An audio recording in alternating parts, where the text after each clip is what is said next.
Coming to the routes of drug administration, part 2. So, in previous class, we had seen the classification of routes of drug administration, different types, enteral, parenteral, like that.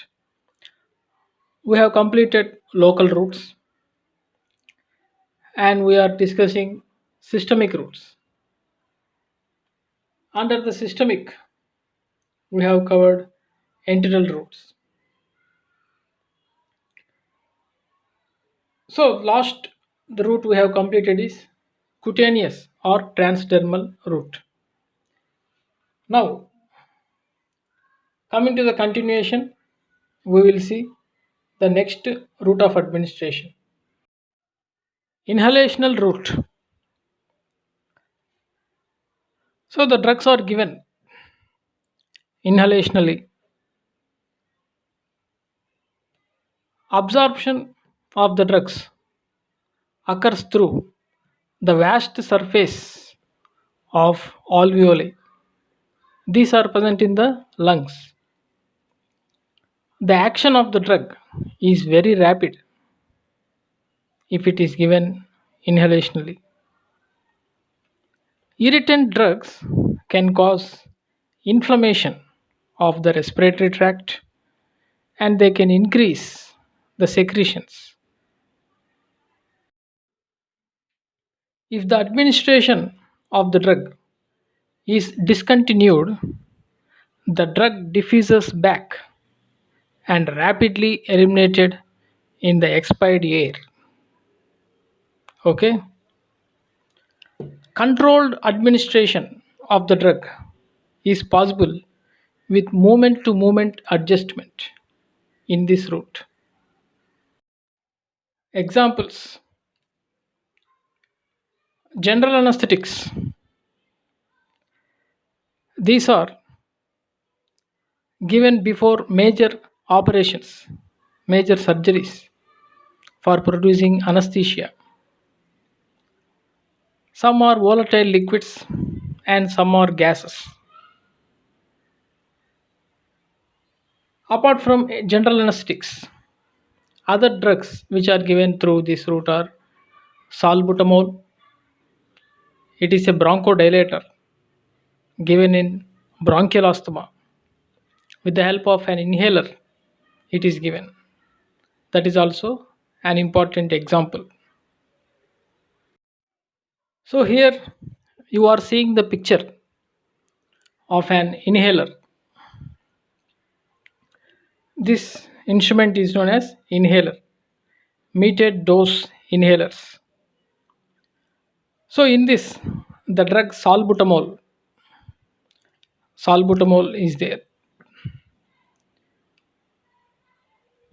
So, how to take this drug through inhaler? So, this part is known as mouthpiece.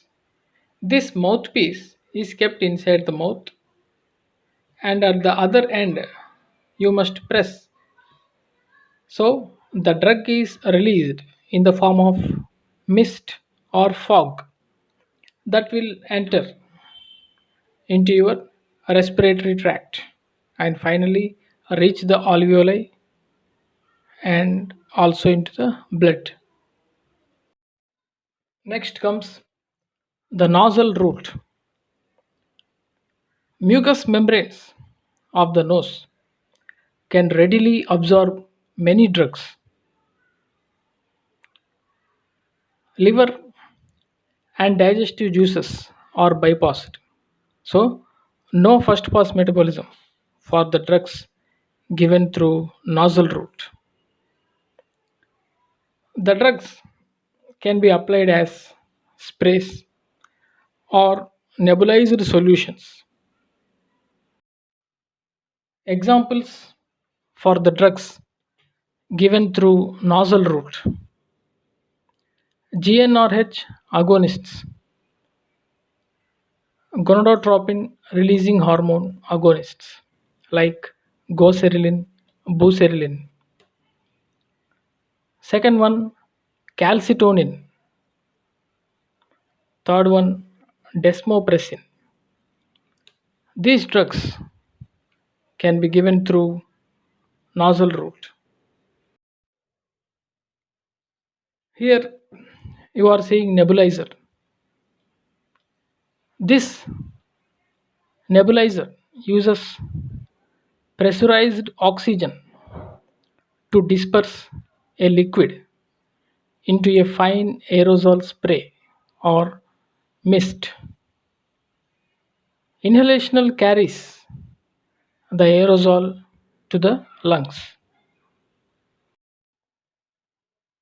So, next, coming to the parenteral routes.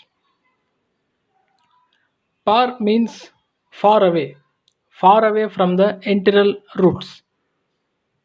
Okay, far away from enteral, gastrointestinal tract. Subcutaneous route, intradermal route, intramuscular route, and intravenous route. These are the major parenteral routes. This parenteral route of administration is used for drugs that are poorly absorbed from the gastrointestinal tract and for agents such as insulin that are unstable in gastrointestinal tract. The parenteral administration is also used for treatment of unconscious patients and under circumstances that require a rapid onset of action. Here you are seeing the syringe used for parenteral administration.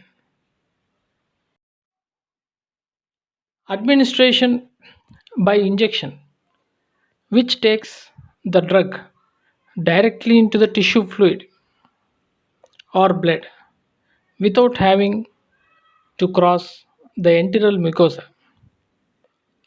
By this route, the action is faster and surer, so it is valuable in emergency conditions. No gastric irritation is seen, and also no vomiting. These parenteral routes can be employed in unconscious patients, uncooperative patients, and patients having vomiting. No interference with food and also digestive juices. The liver is bypassed, so no first pass metabolism.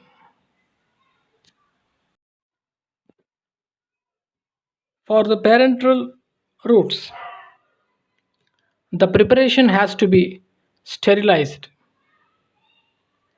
and these parenteral routes are costlier than oral route, enteral routes. The technique is invasive for the administration of the drug.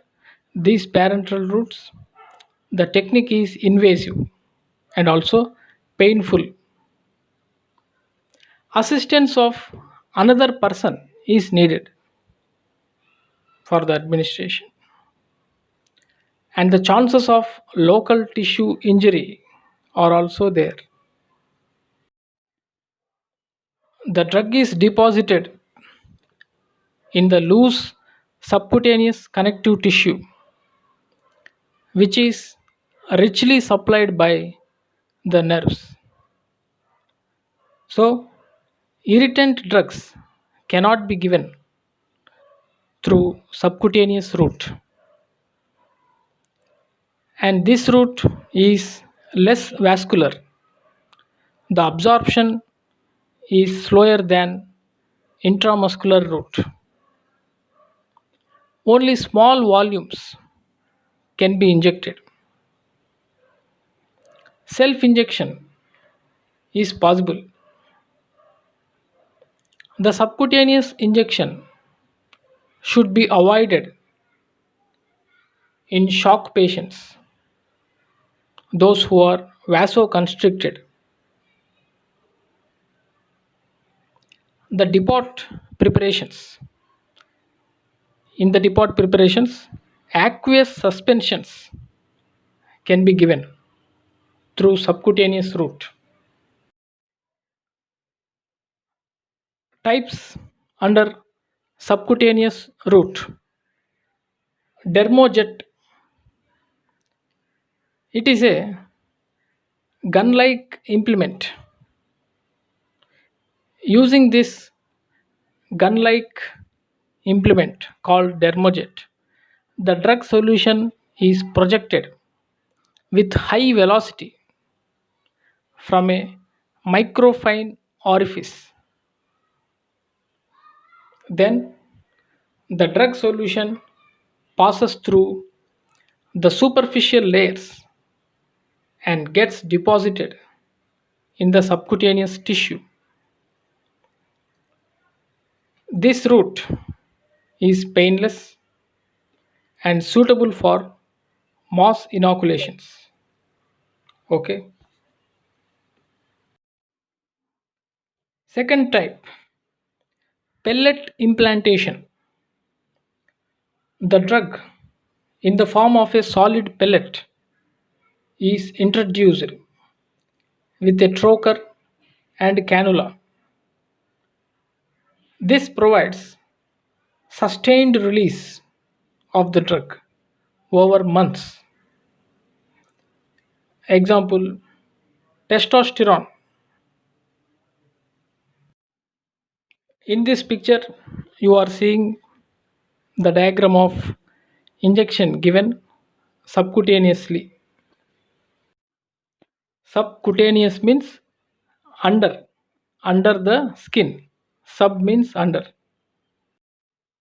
Next, other types under subcutaneous route, biodegradable and non-biodegradable implants. These biodegradable implants, they contain the crystalline drug. It is packed in tubes made of suitable materials and implanted under the skin. Other type, non-biodegradable implants. These are called Sialistic implants. They has to be removed later on. Example, some hormones and contraceptives. Next, coming to the intramuscular route, IM. In shortcut, we will call it as IM route. The drug is injected in one of the large skeletal muscles, mainly the deltoid muscle, triceps muscle, gluteus maximus, and rectus femoris.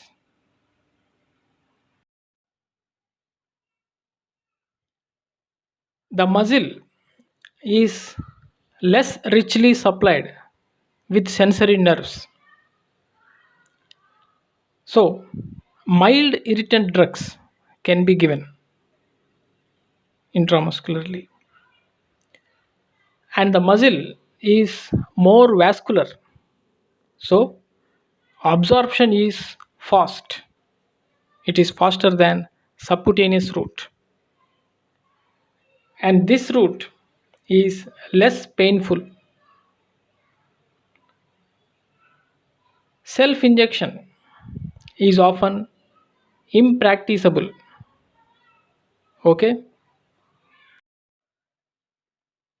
In this picture, you are seeing intramuscular injection given into the gluteus muscle. So these are various sites suitable for intramuscular injection: the deltoid muscles, buttocks, having gluteus muscles, thigh having rectus femoris, vastus lateralis. Depot preparations. The first type, oily solutions, and the second type, aqueous suspensions, can be given intramuscularly.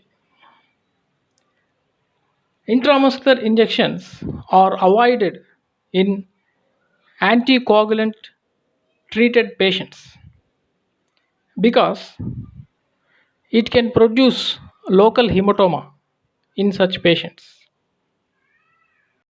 And now coming to intravenous route.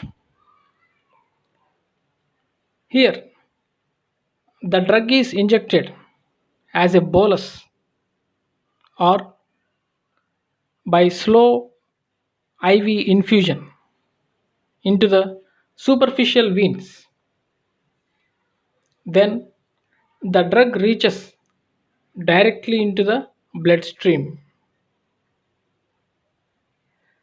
The effects are produced immediately through intravenous route. The intima of the veins is insensitive. The drug gets diluted with the blood. Highly irritant drugs can be injected intravenously.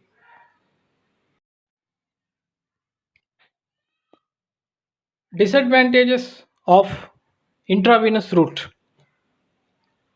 Thrombophlebitis of the injected vein can occur, and also necrosis of the adjoining tissues can also occur if extravasation occurs. Extravasation means the drug traveling extravasated, means from the blood vessels outside into the tissues.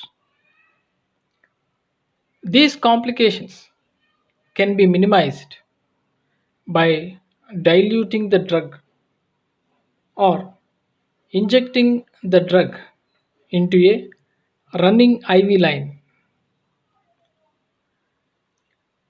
By intravenous route, only aqueous solutions are to be injected, but not aqueous suspensions. Okay, only solutions, no suspensions. Sometimes air embolism can also occur. That is also a disadvantage. In this picture, you are seeing the injection given intravenously. Bioavailability for intravenous route is 100%. So, the dose of the drug required is very small. Even large volumes of the drug can be infused intravenously.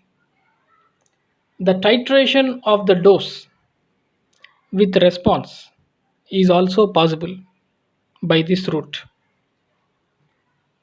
But the vital organs like heart, brain get exposed to high concentrations in this route. That is the disadvantage. Next, coming to the intradermal route. In this route, the drug is injected into the skin, raising a small bleb. Examples: BCG vaccine,